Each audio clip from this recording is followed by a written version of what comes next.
All right, recap done. We have the power rankings for the morning, I guess, of November 25th, 2023. Once again, the setup's going to be a bit of a mess this week. I'm back home for Thanksgiving, so forgive the lack of a visual for these rankings, but I wanted to get these to you guys at least somewhat on time today. I have kind of a busy day tomorrow before the 8 games that we have on the schedule. So we're going to jump right into it. I'm going to try to do it in one take. Apologies in advance for the bloopers, whatever. But thankfully, number 32 stays the same as it's been for most of the season, and that's the San Jose Sharks. This team, unable to pick up a win this week. They struggle largely against St. Louis, especially close to a win against Montreal, but once again, just not able to get it done. Not too much changing for them, so they do remain at number 32. Number 31, dropping a spot, is Chicago. They had some hard-fought games this week, but seems like just the injury bug starting to get to them. They lose Corey Perry to what seems like a non-injury issue, but Taylor Hall likely done for the season with his injury. They lose Andreas Athanasiou as well, so just kind of a tough week in general for the Hawks, who, again, stay tight in a lot of their games this week, but not able to get the results that they'd hoped for. Despite their win against the Leafs, they do drop one spot to number 31. At number 30, hopping them, moving up one spot, is the Columbus Blue Jackets. A pretty gritty win today against the Devils. Merzlikins was fantastic for probably the second or third only time this season, but they had a hard-fought week. They lose to the Caps earlier in the week, too. I thought they kind of deserved to be closer in that game, if not win it altogether.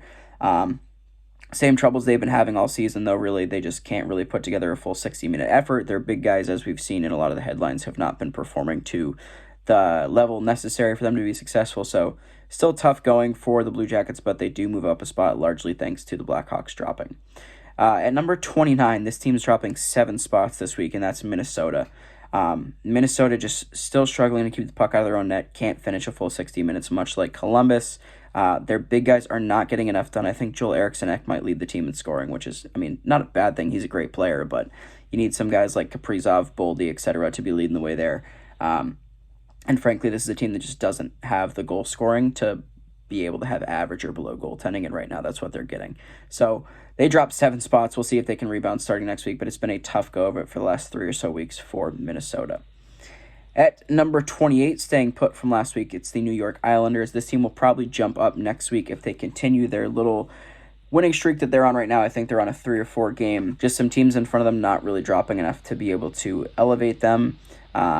Some of you guys will see the next team and think maybe I'm being a bit too generous to them, but I just don't like what I've seen a ton from this Islanders team despite the success they had this week. So we'll see if they can continue to figure it out, but right now I just don't have a ton of faith in them. Kind of going against the formula, if you want to call it that, for these power rankings, but we'll see if I have to correct myself next week. At number 27, dropping a spot, and this is the team that I think will probably catch some flack for still being above the Islanders, is the Edmonton Oilers. Again, they drop one spot, a really, really ugly game against Carolina, but then they bounce right back against Washington and really just stomp all over them, which frankly I think Washington's a team they should be doing that too, but nonetheless, you got to win the games you play, right? So they get that done against Washington. We'll see if they can continue that this week. It was a bit of a rough week. I don't know if the lust of the new coach is worn off already or if it was just a quick couple of games skid, but we'll see starting next week. The performance from Stuart Skinner was promising, obviously, especially after a game like the one he had on Wednesday night. But again, consistency is the biggest issue for them. They got to continue to score at the same rate that they give up goals at least. And until they can do that consistently, they're probably going to stay on this bottom row. Frankly, it's been a bit of a tough go for them as well, but we will see if they can improve upon that starting next week. I feel like I've been saying that for a couple weeks in a row now, but hopefully they get it figured out because this is a team that should be in the playoffs. Number 26, jumping a spot, is Seattle. Seattle kind of a middle-of-the-pack team results-wise this week, but the games they're in were all pretty gritty. For those of you that watched my recap from this past night with their game against Vancouver, they lose 5-1, but they were really in the game the whole time. The scoreboard kind of didn't do it justice. They were really generating a good bit of chances, and the result just didn't go their way. So I think that's kind of been the case for them this week. We'll see if they can get more of those results this week. Obviously, they're a team kind of chasing it when it comes to the standings and trying to make it to the playoffs, but we'll see if they're able to start making some headway there on some of these other Pacific Division teams that are starting to slump just a little bit in the coming weeks. At number 25, dropping 4 spots, is Arizona. Another team that had a tough week, battled in a lot of their games, but a game, especially like the one against St. Louis on Wednesday, is just an example of what this team's going through right now. They, for the longest time, have been getting a lot of saves. This week, didn't really have that. Vejmelka with a really rough start, and even Ingram gives up 2 on 20 shots, which is, hard to say that that's below what he's been doing this season, but it has been. And frankly, he's been a big reason why that team's been, relatively successful. So a tough week for them, hoping to see them bounce back, but this is kind of where we expected to see this Coyotes team be coming into the year. So I don't know that I have huge expectations for them to climb back up the board, but we will see as we jump into next week. Number 24, moving up 5 spots, are the Nashville Predators. The Preds on a nice little win streak of their own, I believe up to 4 games now. The goaltending's been a bit better. The goal scoring's been there in, a wild swing from what they've been performing at so far this season. So good to see that from the Preds. I don't know that I expect them to keep that up again. I have not loved what I've seen from their guys not named Ryan O'Reilly and Philip Forsberg so far this season. So hopefully they can keep it up, because they're a fun team to watch, especially when Saros and or Lankinen are playing well. Right now, they're both playing pretty well, so hoping to see them maintain that level of play, but this week was a very good week for them, and because of that, they do jump a good handful of spots up to number 24. At number 23, dropping 6 spots, are the Anaheim Ducks. This team is definitely worn off from that big winning streak they had earlier on in the season. Obviously still missing Zegras. Leo Carlsson has cooled down a bit in the games he's played. The goaltending was not as good this week as it's been in the past. Namely their game today against LA. John Gibson just wasn't enough to keep them in it. So a lot of the problems that we thought they were going to have coming into the year, much like a team like Arizona. So we'll see if they can improve upon what they had going for them this week. But another team that was probably overperforming a bit for the first few weeks and is starting to come down to earth a bit. But you got to win the games you're given. The Ducks didn't do that this week. We'll see if they can go back and continue doing it next week. Number 22, jumping 2 spots, are the Calgary Flames. The Flames have slowly progressed over the last 2 or 3 weeks. Markstrom's play has slowly gotten a bit better. The scoring's increased a bit, and namely a big win tonight against Dallas. So if they can continue this trend, they are going to start climbing, not just in the Pacific, but in the playoff race in general.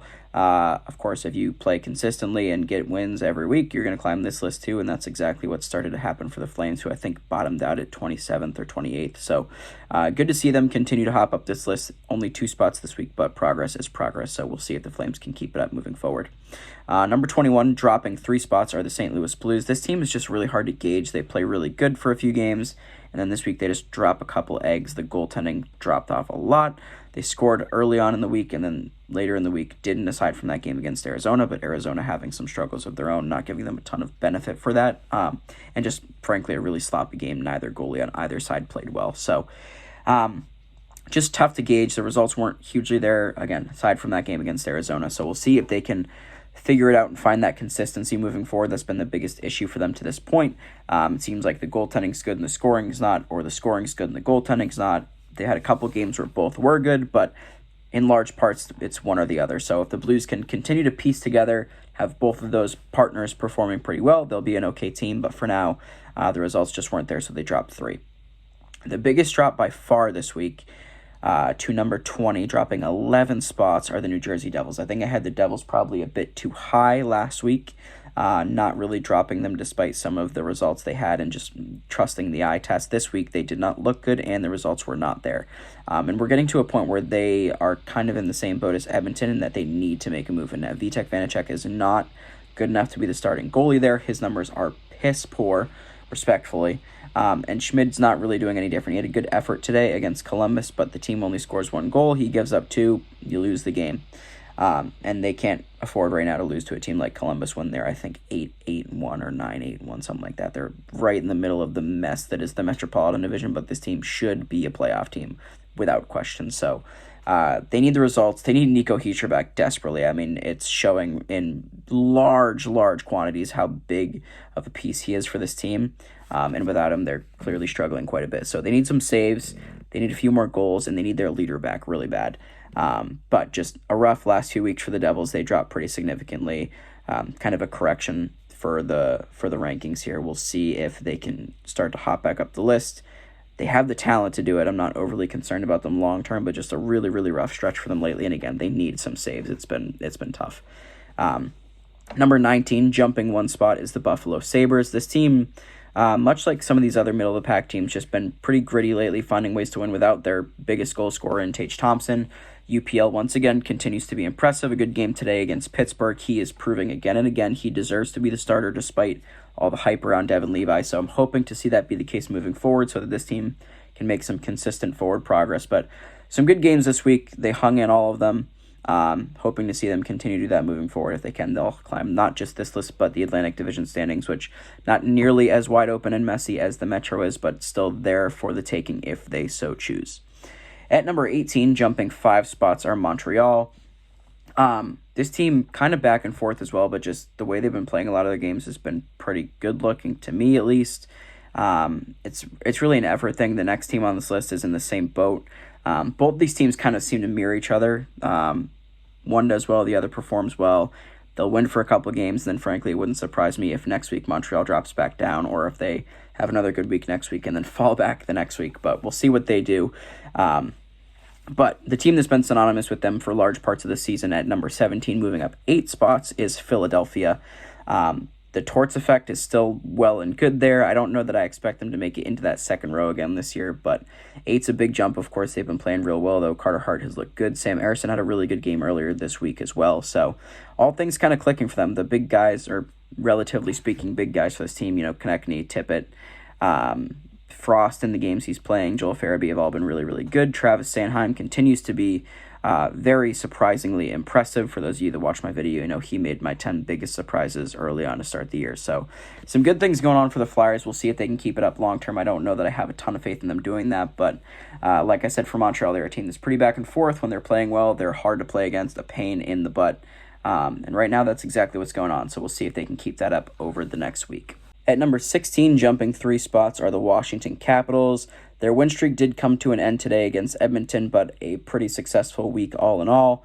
The Oilers were a team that were hungry for a win. Frankly, wasn't surprised to see them lose that game whatsoever, especially after their effort against Columbus, which didn't look that great, but the win's a win. I'm hoping to see them get a little bit more consistent goaltending. Kemper tends to be very good in the third, not so great in the first and second at times. Charlie Lindgren, not so great today against Edmonton, but really good earlier on in the week. So just consistency issues for the Caps, and still struggling pretty mightily to score. I saw a stat on Twitter, I think from Big Hit Hockey today, that they were second in goals against in the month of November, 29th in goals for in the month of November, and dead last at 32nd for power play percentage. So it's a weird team to watch right now, but they're finding ways to win games, and at the end of the day, the results tend to be what matter most if you want to make the playoffs, and from there, who knows. So the Caps continue to climb the board. I don't know if I expect it to be a long-term trend, but for the last 2 or 3 weeks, they've been proving me wrong, so we'll see if they can keep it up moving into next week too. Number 15, jumping just 1 spot, are the Ottawa Senators. They had a nice little win streak going this week. It did get snapped today by the Islanders, but nonetheless, the wins are the wins. The goaltending has seemed to rebound a bit. The scoring was there. They played pretty well in Sweden, so some good things going on for the Sens. Just some players switch on and off at inconvenient times, kind of. So Stützle will be clicking, Giroux won't be, Tkachuk will be clicking, Stützle won't be. None of them seem to be going all at the same time. If they can get that together, they're going to be a scary team, because they find ways to score a good bit when they're not all clicking at the same pace. If they can all go at the same time, they're going to be a tough team to beat, especially if their goaltending is going while the scoring is going. So they just kind of have to put it all together, 60-minute effort with all groups of their team. If they can do that, they're going to be just fine. Number 14, also jumping a spot, are the Detroit Red Wings. This team had a very impressive win today over Boston. I think I had Ottawa over them before the games today. After today's game, Boston, really, really high on this list. Detroit kind of manhandled them, at least in the scoring chances department. Found a way to keep a team that's been scoring a good bit off the board other than 2 goals. So a really impressive week from the Wings. Their offense continues to go. Same thing as I've been saying about them the last 2 or 3 weeks. If they can keep pucks out of their own net, they're going to win a lot of games. That's been the case, so they bump up 1 more spot this week.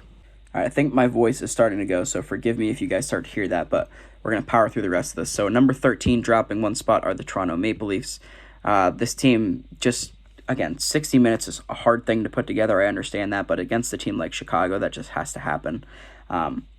They still kind of go back and forth with their results. Sometimes they play a full 60 minutes, they look great, and they dominate teams. Other games, they play a great 30, 40 minutes, give up for a period, fall asleep, whatever it may be. The goaltending stops, performing at an NHL level altogether.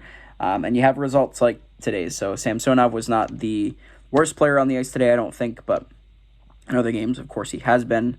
So it's really just a consistency thing for the Leaf. If they can put together a handful of wins, they're going to climb this list pretty quickly, but they seem to struggle to do that so far in the season. And for that reason, they do drop 1 spot this week to number 13. At number 12, flip-flopping with the Leafs, jumping one spot, are the Pittsburgh Penguins. They had a really impressive week. They blow the game today against Buffalo, which stops them from jumping 2 spots over the following team that I'm going to mention. But the results have still been there over the course of the handful of weeks for the Penguins. They had a rough little bit of a start there after their first 3 or 4 wins. They've rebounded from that. The goaltending's been great. Both Nedeljkovic and Tristan Jarry have looked really good. Each have picked up shutouts. And large shot quantity shutouts, not just like 16, 17 saves, whatever. So all things are going pretty good for the Penguins. Again, playing a full 60 minutes is important. That bit them in the butt today, but overall, this team's been pretty good, slowly climbing their way up the board. Not really too worried about them.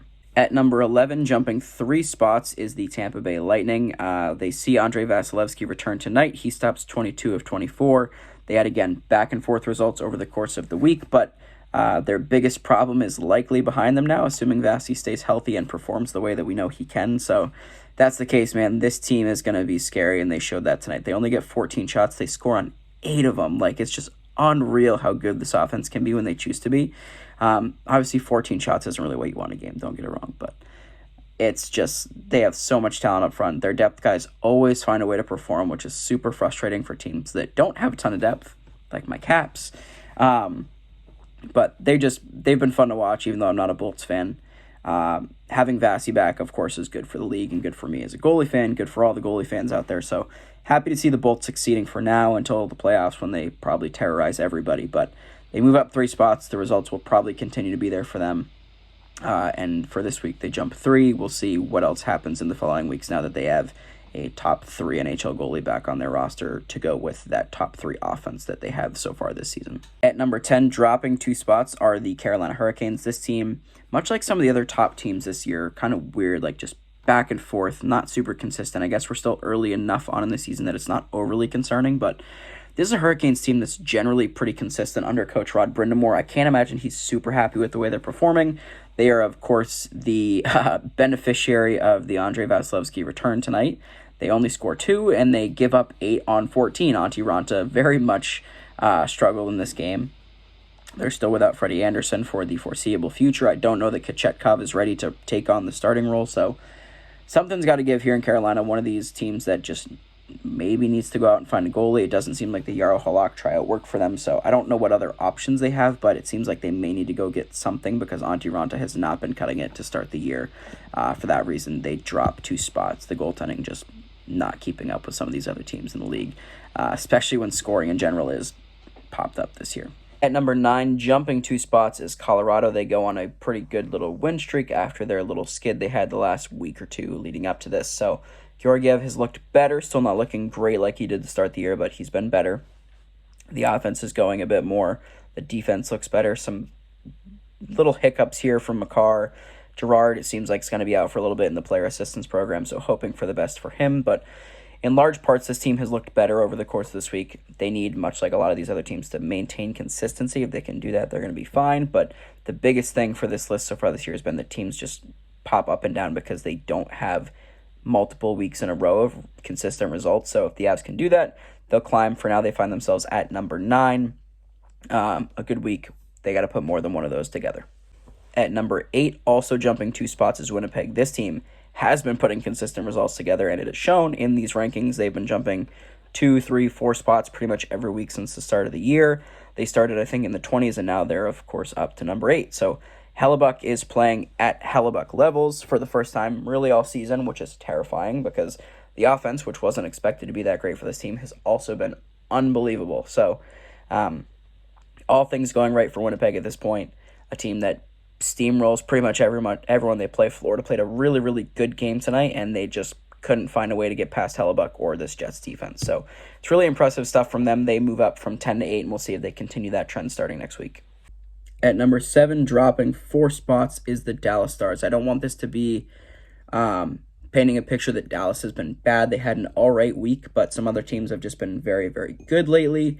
They're kind of the benefactor of those teams playing very well. They unfortunately have to drop. Someone's got to drop for teams to go up. So I don't want it to seem like I think they're playing bad. Ottinger's still been pretty good. The offense is still going at a good rate, but some of these other teams I think just deserve to be a bit higher with the results they had this week compared to the results that Dallas had this week. So Dallas fans, don't get too excited over this one.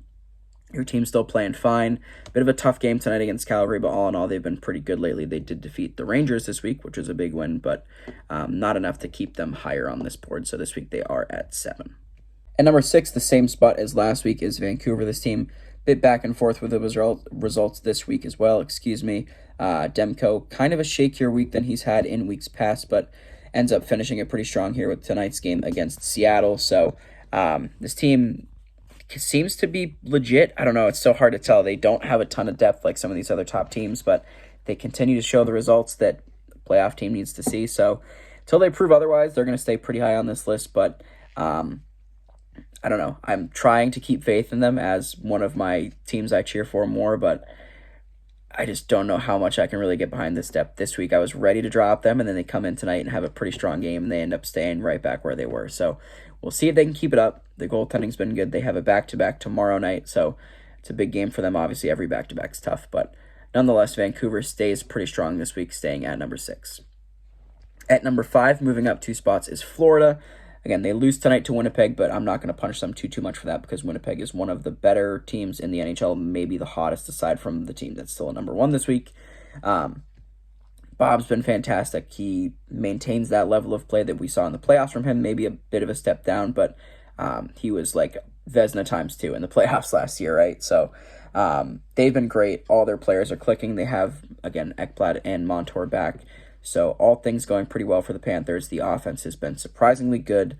I think Barkov was actually out for a short bit. He was back tonight. So all things going well for them. They have to maintain the results. Obviously, you can't string together more than 1 or 2 losses after tonight's game against Winnipeg. But all in all, this team's been very impressive to watch. And they find themselves at number 5. Number 4, also staying put from last week, are the Vegas Golden Knights. Same thing I've been saying about them all year, man. The goaltending is great. The offense is great. The defense is great. Shea Theodore's been unbelievable. Jack Eichel is looking like he's putting together one of, if not his best seasons of his career so far. So all things going well for Vegas. I'm sick and tired of talking about this team, to be honest, but they're still really good. Surprise, surprise. Number 3, moving up 2 spots, are the LA Kings. They also had a very strong result today over the Anaheim Ducks. Cam Talbot continues to put together what's pushing a Vezina-level season. I mean, he started not great for the first 3-4 games, but since then he's been ripping through everyone. I think he had like a .930 save percentage today, once again for like the 4th or 5th time this year. So age is proving to be just a number for him.